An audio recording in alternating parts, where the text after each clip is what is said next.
Salut mes amis. Abonnez-vous pour plus de contenu, vos suggestions et commentaires sont les bienvenus. Les antidiabétiques oraux sont des médicaments utilisés pour traiter le diabète de type 2. Ils aident à contrôler la glycémie en améliorant la sensibilité à l'insuline, en stimulant la libération d'insuline ou en réduisant la production de glucose par le foie. Voici quelques classes d'antidiabétiques oraux courantes. Biguanide, exemple le plus courant, la metformine. Elle réduit la production de glucose par le foie et améliore la sensibilité à l'insuline. Sulfamide hypoglycémiant, exemple inclut la glibenclamide, la glipizide et la glimépiride. Il stimule la libération d'insuline par le pancréas. Inhibiteur de l'alpha-glucosidase, exemple, la carbose. Il retarde l'absorption des glucides dans l'intestin. Thiazolidinedione, glitazone, exemple inclut la pioglitazone et la rosiglitazone. Ils améliorent la sensibilité à l'insuline.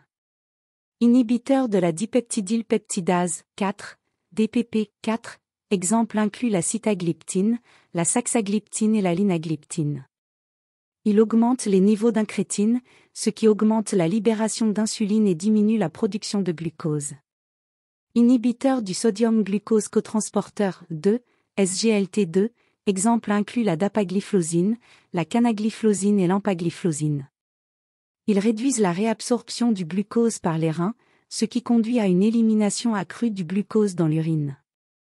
Il est important de noter que le choix d'un antidiabétique oral dépend de plusieurs facteurs, notamment la sévérité du diabète, la présence d'autres problèmes de santé et les préférences individuelles.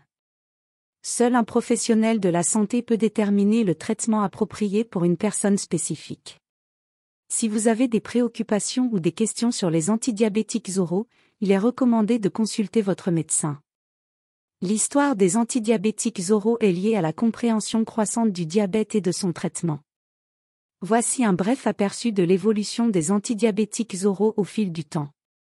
1920 à 1930, insuline et premier traitement. Avant le développement des antidiabétiques oraux, le traitement principal du diabète impliquait l'utilisation d'insuline, une hormone produite par le pancréas qui régule la glycémie. L'insuline a été isolée pour la première fois en 1921, et son utilisation est devenue un tournant majeur dans le traitement du diabète.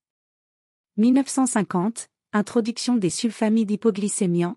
Les sulfamides hypoglycémiants, tels que la tolbutamide, ont été parmi les premiers médicaments oraux introduits pour traiter le diabète. Ils stimulent la libération d'insuline par le pancréas.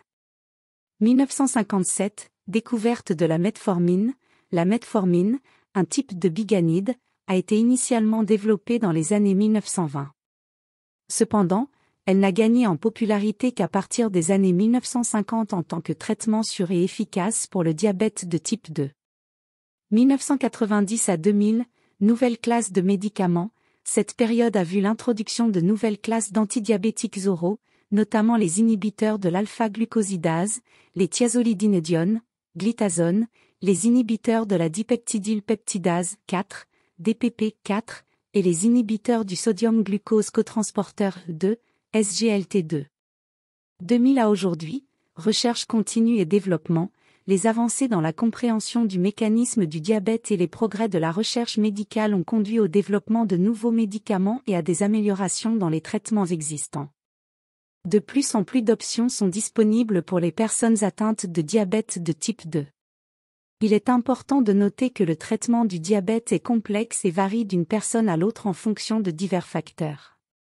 Les antidiabétiques oraux sont souvent utilisés en combinaison avec d'autres mesures, tels que le régime alimentaire et l'exercice physique, pour atteindre un contrôle optimal de la glycémie. L'évolution continue de la recherche médicale promet des avancées futures dans le traitement du diabète. On attend vos suggestions pour les prochains sujets. À bientôt mes amis.